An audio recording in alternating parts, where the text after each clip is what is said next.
Rekaman detik-detik kekalahan kendaraan lapis baja NATO dan infanteri Angkatan Bersenjata Ukraina di wilayah Kursk ramai beredar di media sosial Telegram pada Senin 16 September 2024. Anggota kelompok pasukan Utara menghancurkan kendaraan lapis baja dan infanteri musuh secara besar-besaran. Akibat kerja yang terkoordinasi, puluhan unit perlengkapan tentara Ukraina dibakar dan titik penempatannya turut dihancurkan.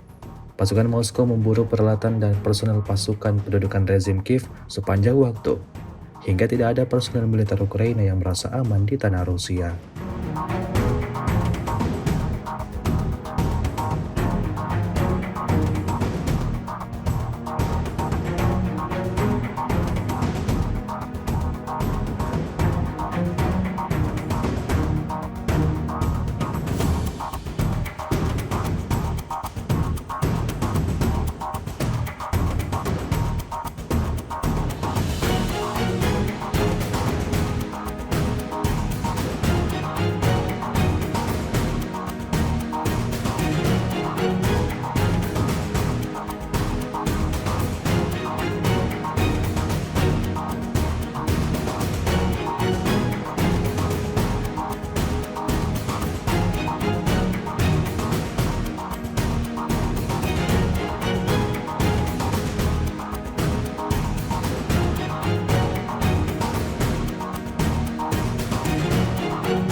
Download Tribun X sekarang, menghadirkan lokal menjadi Indonesia.